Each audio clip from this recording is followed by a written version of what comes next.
Thank you. So I was going to open with a correction.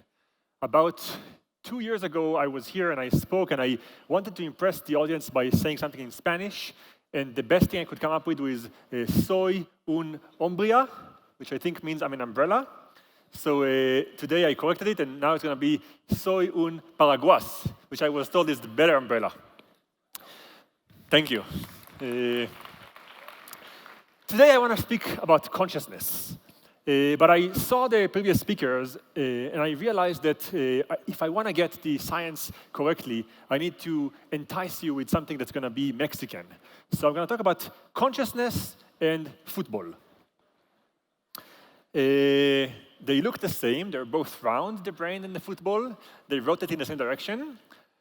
But the reality is that football is what got me here.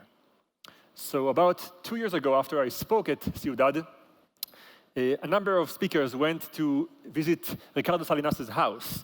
And we stayed there. And at some point, we ventured to the house, and Andres and I saw a little footballin machine that was sitting there. And we decided, let's try to play a game against each other. And there were 4 of us. It was Andres and Pamela, Esther Perel, who spoke here, and myself, playing doubles against each other. And the game got very, very tight, very emotional. We got to a score of 8-8 up to 10, when Andreas said, let's make it serious. Let's put stakes on that.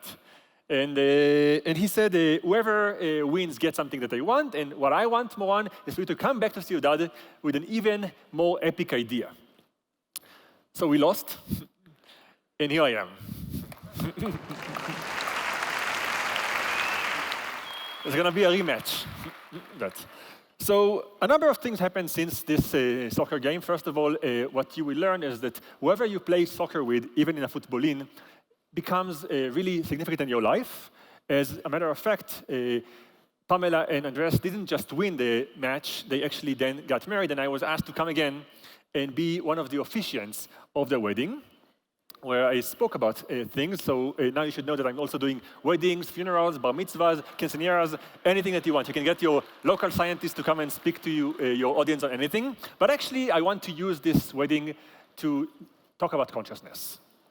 Because one of the things that I mentioned in the wedding was that weddings have numerous purposes, and one of them is to bring the community together.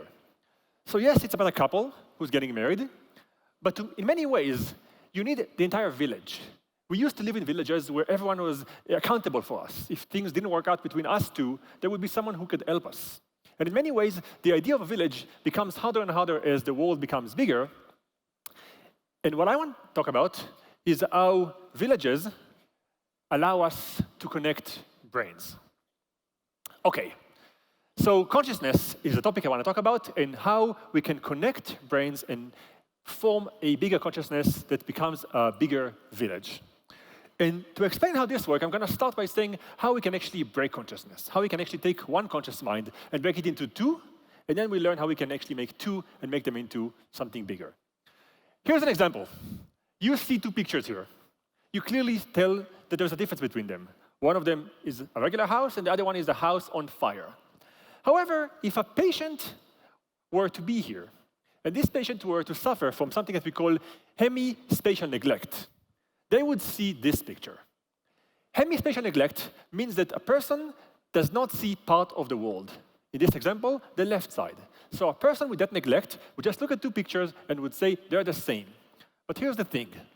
Their eyes get information from the entire world, so even though the conscious awareness says it's the same picture, somewhere in their brain, the information about the other side, the left side, the one that has differences, fire and not, picks up information.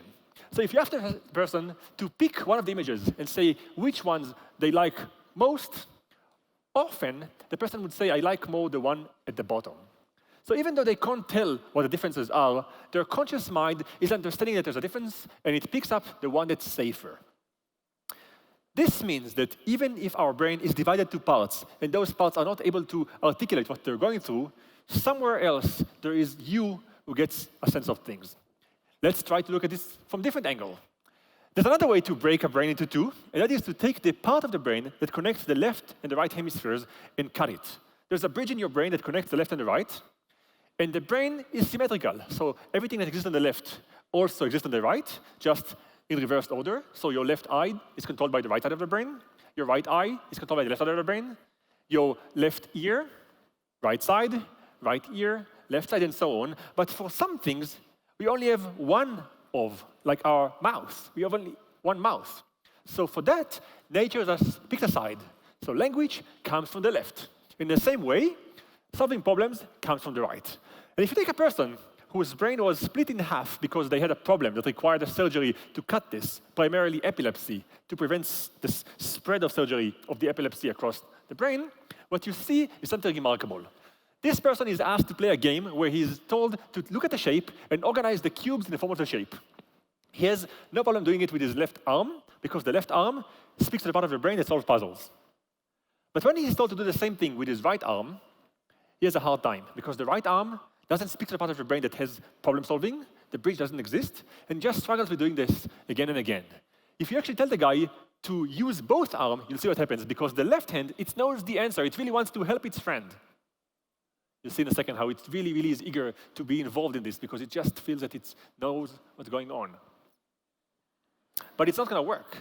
If you let the guy use both of his hands, what you'll see is competition and arguments. They vie for dominance over this guy's consciousness. Both sides think that they know the answer, and they just argue. So in fact, our brain is made of multiple parts that all have their own agenda, and somehow they give rise to consciousness. If that's the case, one can ask the question, could we take a part from your brain, a part from my brain, and connect those and make multiple brains speak to one another? And that's the future. So here are two entities, Pamela on the left, Andres on the right. And the question we ask is, can we fuse their brains such that you have Pandres? And the answer is, theoretically, yes. A number of labs have been proposing an idea by which you can create a brain bridge. You take brain of one person, and you start connecting wires to another person's brain. And gradually, if you connect them correctly, a third brain will emerge. And this third brain isn't just the sum of two entities. It will actually, the theory said, will become a different thing. It won't be just Andreas and Pamela as one. It would be a third thing that would think it is one and wouldn't even know that there were two parts. Just like you guys all have left and right hemispheres. And you don't really think of them as two separate things. You just think of you as one. So will this entity. As soon as you fuse the brains, it will think there's just me. For example, if a doctor came to this person and says, you know, you have a tumor on your left side of the brain, and the only way to save your life is to resect this part, the person would say, sure, take it out. And in doing so, it might kill what used to be Andres before. The same way, if someone came to you and said, hey, you know, you have a tumor on your left hemisphere, you've got to take it out, you would say yes, realizing that at that point, you take part of you that thinks it's one and getting rid of it. So, the important thing is to understand that it is not there yet. This is theoretical. The theory that looks at animals and connections shows that as we gradually connect things, somehow different things happen.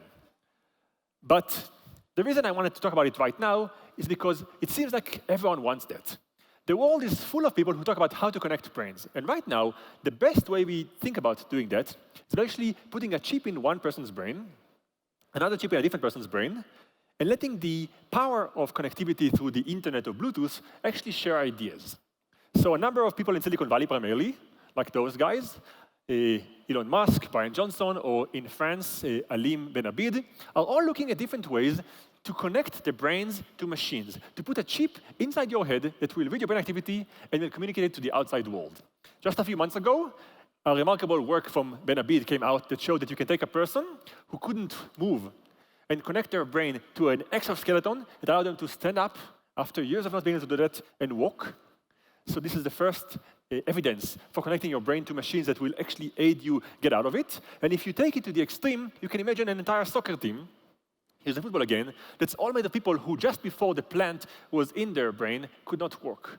People that are disabled, paraplegic, that suddenly get an implant in their brain that allows them to rise and get power again.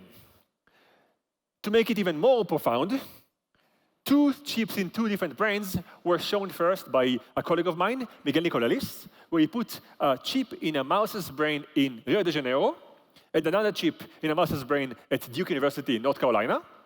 One mouse in Rio de Janeiro goes into its chamber and sees two closed echo chambers that have cheese in one of them. It really tries to dig into the cheese, but it can't open it. But it thinks the thoughts that would make its brain say, I want to open the right chamber.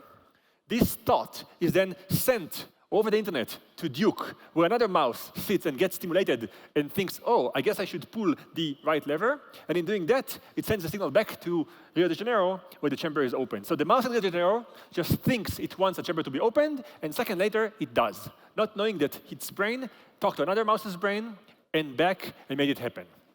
So here is an evidence of connecting two brains that starts going there.